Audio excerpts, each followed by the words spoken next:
Hello friend, नमस्कार। आप सभी दोस्तों का एक बार फिर स्वागत है। तो चलिए आज का वीडियो का टेस्ट का पहला क्वेश्चन स्टार्ट करते हैं। जो व्यक्ति पहली बार चैनल जुड़े हुए हैं तो प्लीज़ चैनल को सब्सक्राइब कर दीजिए और बेल आइकन को दबा दीजिए। तो चलिए आज का वीडियो स्टार्ट करते हैं। पहला क्वेश्चन कि निषेचन की क्रिया कहाँ पर होती है। निषेचन की क्रिया कहाँ पर होती है बताइए। ऑप्शन अंडग्रंथि में होती है कि गर्भाशय में होती है कि अंडवाहिनी में होती है कि योनि मार्ग में होती है। बताइए निषेचन की क्रिया कहाँ पर होती है। आपको एक क्वेश्चन में आपको 5 से 7 सेकंड दिए जाएंगे। तो चलिए इसका आंसर क्या होगा आप बताइए। ऑप्शन नंबर सी अंडवाहिनी में होगी, यानी ऑप्शन नंबर क्या होगा सी। आते हैं नेक्स्ट क्वेश्चन। चलिए अगला क्वेश्चन कहता है कि मानव के शरीर में सबसे प्रचुर मात्रा में तत्व है। मानव के शरीर में सबसे प्रचुर मतलब सबसे अधिक मात्रा में तत्व है। कौन सा तत्व है।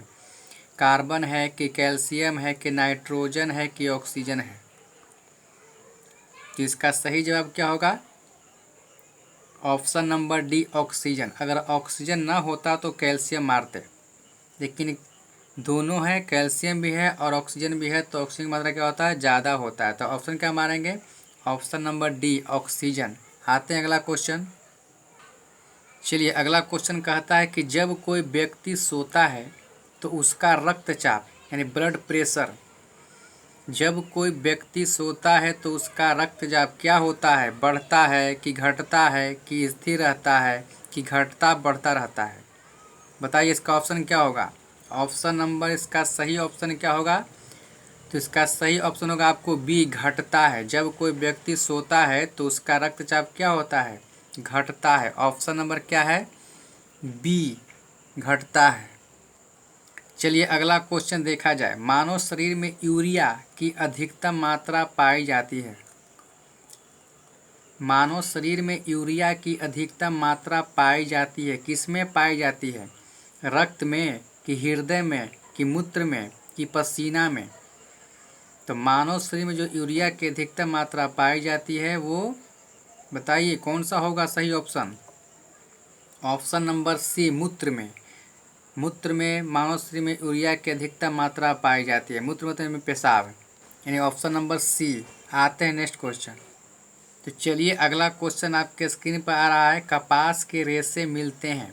कपास, देखिए क्वेश्चन रिपीट कर रहा है ना, पिछले सेट में था। कपास के रेशे मिलते हैं, किससे मिलते हैं, बीज से मिलते हैं कि छाल से मिलते हैं कि पत्तियां से मिलते हैं कि जड़ से मिलते हैं, किससे मिलते हैं।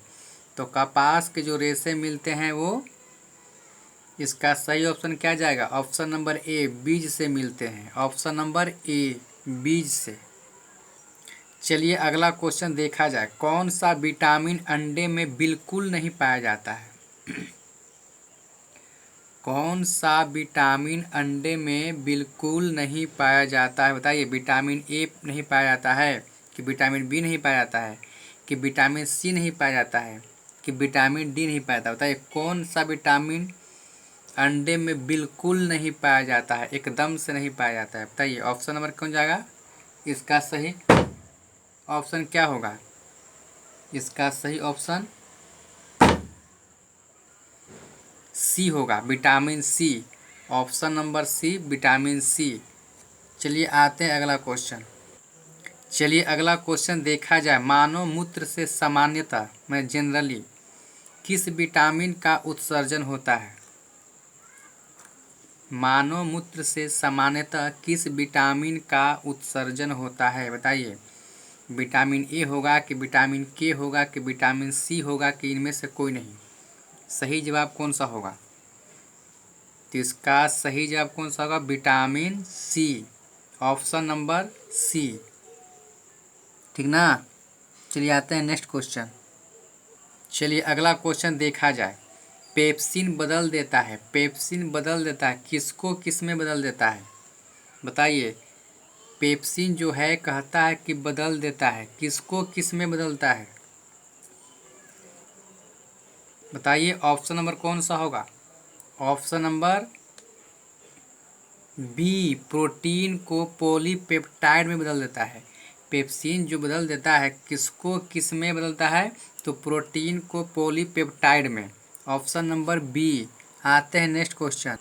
चलिए अगला क्वेश्चन देखा जाए। दूध में उपस्थित प्रोटीन है, दूध में कौन सा प्रोटीन उपस्थित है? अभी जो दिया गया है आपको 4 को ऑप्शन उसी में से चुनना है। बताइए, थायमिन होता है कि कैसिन होता है कि इंसुलिन होता है कि एल्ब्यूमिन होता है? सही जवाब कौन सा होगा? दूध में उपस्थित प्रोटीन कैसा होता है? क्या होता है? Casein. Option number B, casein. Casein के कारण आपको दूध उजला होता है और कैरोटीन के कारण आपको दूध पीला आपको होता है, गाय का दूध, है ना। तो दूध में उपस्थित प्रोटीन कौन होगा? Casein. Option number B, casein. चलिए अगला क्वेश्चन आपके स्क्रीन पर आ गया। जहरीले पदार्थों को कहा जाता है, जहरीले पदार्थों को क्या कहा जाता है? टॉक्सिन कहा जाता है कि पैरासाइट्स कहा जाता है कि पैथोजेंस कहा जाता है कि स्टाइमुलेंट्स कहा जाता है? स्टाइमुलेंट्स क्या कहा जाता है? बताइए, जहरीले पदार्थ को इन चारों में से क्या कहा जाता है? ऑप्शन नंबर, इसका सही जवाब कौन सा जाएगा? टॉक्सिन। और जहरीले पदार्थ को जब अध्ययन करते हैं उसको बोलते हैं टैक्सिकोलॉजी, है ना, टैक्सिकोलॉजी। तो अध्ययन को कहते हैं, लेकिन जहरीले पदार्थ को कहते हैं टॉक्सिन। Option number A. आते हैं नेक्स्ट क्वेश्चन। चलिए अगला क्वेश्चन देखा जाए। सिल्क उद्योग संबंधित है, सिल्क माने रेशम, सिल्क उद्योग संबंधित है, किससे संबंधित है? सेरीकल्चर से कि ओलेरी कल्चर से कि सिल्वी कल्चर से कि एपी कल्चर से? किससे, किस कल्चर से संबंधित है आपको सिल्क उद्योग? सिल्क माने रेशम, यानी उसको कौन होगा सही जवाब? Option number A, sericulture. Sericulture में रेशम उद्योग से संबंधित है। ऑप्शन नंबर क्या होगा? ए, सेरीकल्चर। चलिए अगला क्वेश्चन देखा जाए। कोशिका में ऊर्जा संचित रहती है, कोशिका में ऊर्जा किस रूप में संचित रहती है? एएमपी के रूप में संचित रहती है या एडीपी के रूप में संचित रहती है या एटीपी के रूप में संचित रहती है या इनमें से कोई नहीं? बताइए कौन होगा सही जवाब? कोशिका में ऊर्जा संचित रहती है।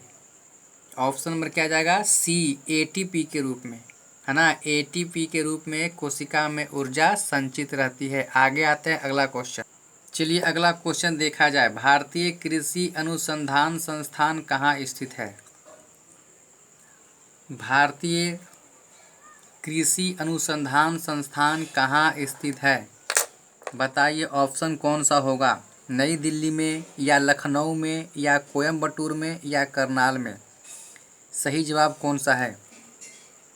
ऑप्शन नंबर क्या होगा? ए, नई दिल्ली में। भारतीय कृषि अनुसंधान संस्थान कहाँ स्थित है? नई दिल्ली में। चलिए आते हैं नेक्स्ट क्वेश्चन।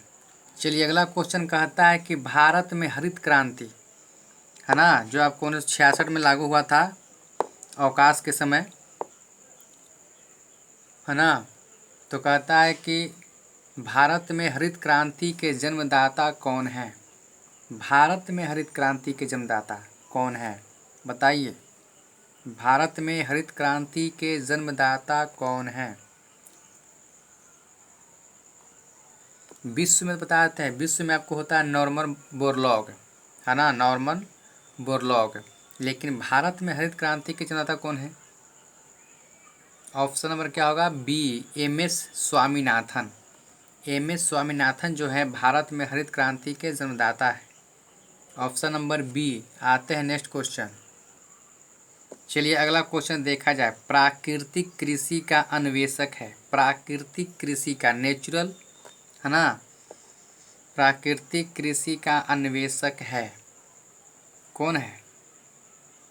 ऑप्शन को फटाक से पढ़िए, बताइए कि प्राकृतिक कृषि का अन्वेषक है कौन है?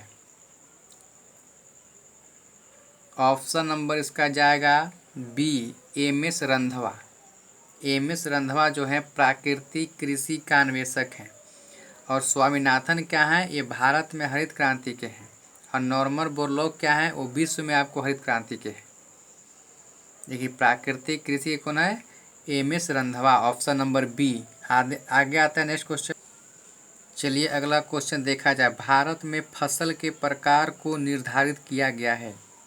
भारत में फसल के प्रकार को निर्धारित किया गया है। किसके द्वारा फसल के प्रकार को निर्धारित किया गया है बताइए। सरकारी नीतियों द्वारा, कि कृषि भूमि द्वारा, कि भूमि के मालिक द्वारा, कि वर्षा के परिमाण तथा तापक्रम द्वारा। किसके द्वारा भारत में फसल के प्रकार को निर्धारित किया गया है? ऑप्शन नंबर क्या जाएगा? ऑप्शन नंबर डी, वर्षा के परिमाण तथा तापक्रम द्वारा। Option number D. आते हैं नेक्स्ट क्वेश्चन। चलिए अगला क्वेश्चन देखा जाए। रेगिस्तान में पाई जाने वाली वनस्पति को क्या कहते हैं? रेगिस्तान में पाई जाने वाली वनस्पति को क्या कहते हैं? विकल्प को ध्यान से पढ़िए और बताइए कि रेगिस्तान में पाई जाने वाली वनस्पति को क्या कहते हैं। ऑप्शन नंबर क्या होगा? बी, जीरोफाइटस।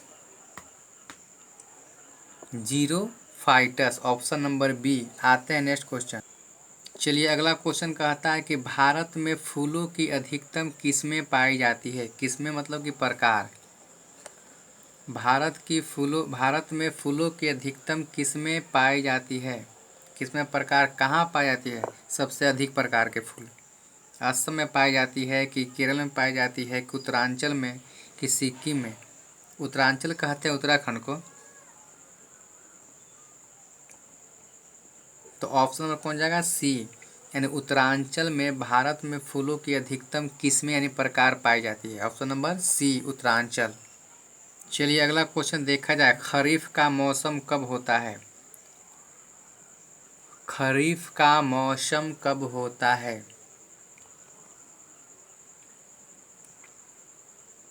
बताइए। ऑप्शन नंबर, इसका सही ऑप्शन क्या होगा? ऑप्शन नंबर सी, जून सितंबर। जून से सितंबर को खरीफ का मौसम कहते हैं। Option number C. आते हैं नेक्स्ट क्वेश्चन। चलिए अगला क्वेश्चन देखा जाए। विश्व में प्राकृतिक रबड़ का सबसे बड़ा उत्पादक देश है कौन सा है? विश्व में प्राकृतिक रबड़ का सबसे बड़ा उत्पादक देश कौन सा है? बताइए। ब्राज़ील है, कि भारत है, कि मलेशिया है, कि थाईलैंड है। इसका सही जवाब क्या होगा? Option number D, Thailand. Thailand है जो विश्व में प्राकृतिक रबर का सबसे बड़ा उत्पादक देश है। ऑप्शन नंबर क्या गया? D, Thailand. आता है नेक्स्ट क्वेश्चन। चलिए अगला क्वेश्चन देखा जाए। भारतीय दलहन अनुसंधान संस्थान अवस्थित है। दलहन वाला कृषि का तो हमने पढ़ा था कि नई दिल्ली में, लेकिन ये दलहन का पूछ रहा है कि भारतीय दलहन अनुसंधान संस्थान अवस्थित है कहाँ पर? लखनऊ में है, कि कानपुर में है, कि फैजाबाद में है, कि वाराणसी में है? कहाँ पर है? इसका सही जवाब क्या होगा? Option number B, Kanpur. Kanpur क्या है? भारतीय दलहन अनुसंधान संस्थान है। Option number B, Kanpur. चलिए अगला क्वेश्चन देखा जाए। झूम। झूम एक खेती का नाम है, प्रचलित नाम है। तो वही कहता है कि झूम जो खेती प्रचलित है वो कहाँ पर आपको प्रचलित है? किस क्षेत्र में प्रचलित है? किस राज्य में प्रचलित है झूम की खेती? लखनऊ में है, कि असम क्षेत्र में है, कि फैज़ाबाद में है, कि वाराणसी में है? वाराणसी कहते हैं बनारस को। तो झूम की खेती जो प्रचलित है कहाँ प्रचलित है? असम क्षेत्र में। असम में, नागालैंड में सब क्या है? झूम की खेती प्रचलित है। आगे आते हैं अगला क्वेश्चन। ऑप्शन में क्या उसका होगा? बी, असम क्षेत्र। चलिए अगला क्वेश्चन देखा जाए। सिनकोना पौधे के किस भाग से क्विनोन प्राप्त किया जाता है? सिनकोना पौधे के किस भाग से क्विनोन प्राप्त किया जाता है? मतलब क्विनोन जो है सिनकोना पौधे के भाग से प्राप्त करते हैं। वही पूछा है किस भाग से प्राप्त करते हैं? तने की छाल से करते हैं, कि फूल से करते हैं, कि फल से करते हैं, कि पत्ती से करते हैं? किससे प्राप्त करते हैं? इसका सही जवाब क्या होगा? इसका सही जवाब आपका होगा तने की छाल से। Option number A. चलिए आते हैं अगला क्वेश्चन। चलिए अगला क्वेश्चन कहता है कि पौधे नाइट्रोजन को किस रूप से ग्रहण करते हैं? पौधे नाइट्रोजन को किस रूप से ग्रहण करते हैं बताइए। विकल्प को पढ़िए ध्यान से और सबको मेरे साथ साथ आंसर मारते रहिए, है ना आपको।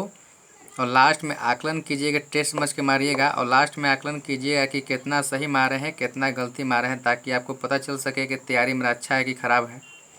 इतना से काम हो जाएगा कि और करना चाहिए, क्योंकि सब कितनों पढ़ लीजिए बिना टेस्ट ने बताता है कि आप कहाँ पर हैं।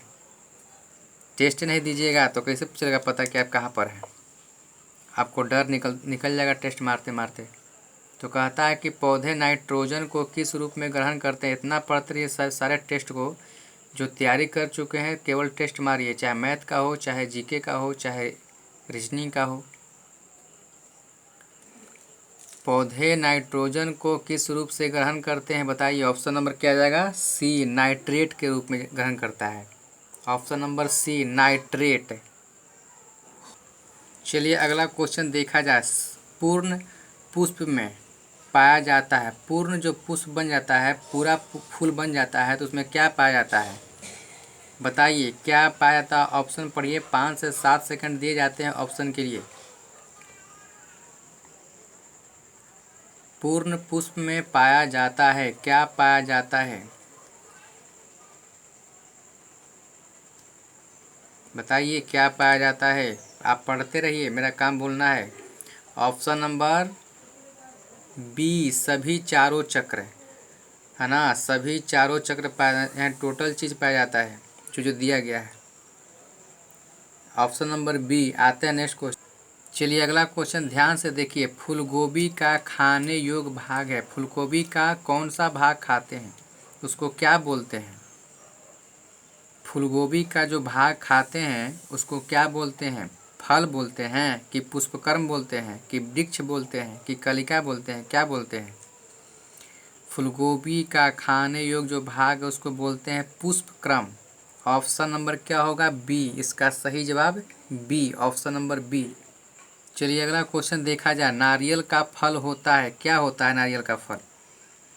नारियल का फल होता है क्या, बेरी होता है कि नट कहलाता है कि डूपी कहलाता है कि इनमें से कोई नहीं। कौन कहलाता है, क्या कहलाता है, फल क्या होता है।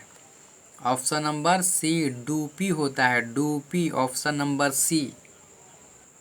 चलिए अगला क्वेश्चन देखा जाए। विश्व वन दिवस है, विश्व वन दिवस कब मनाया जाता है बताइए। ये क्वेश्चन रिपीट किया गया है ना। विश्व वन दिवस में आपको दावा करता हूँ कि मैं जितना आपको सेट दे रहा हूँ मारिएगा तो आपको एक को क्वेश्चन छूटने वाला नहीं है। 10 में से आप 8 मारिएगा जीके में, क्योंकि सब आपको एकदम अच्छा क्वेश्चन छांटा गया है एग्ज़ाम के व्यू से। और आपको नंबर सिस्टम का भी टोटल आपको दे दिया गया है, चाहे तो आप देख सकते हैं 106 वीडियो में, ठीक है ना। टोटल नंबर सिस्टम डाल दिया गया है। तो कहता है कि विश्व वन दिवस है, कब मनाया जाता है। ऑप्शन नंबर बी, 21 मार्च को मनाया जाता है विश्व वन दिवस। चलिए आते हैं अगला क्वेश्चन। चलिए अगला क्वेश्चन देखा जाए। पौधों के रस को चूस लेने वाला सबसे छोटा कीट कौन सा है। पौधों के रस को चूस लेने वाला सबसे छोटा कीट कौन सा है बताइए। एफिड है कि भृंग है कि टिड्डा है कि वर्र है, क्या है इसका सही जवाब क्या है। Option number A, aphid. उसको एफिड कहते हैं, जो पौधों के रस को चूस लेने वाला सबसे छोटा कीट है, एफिड, ऑप्शन नंबर ए।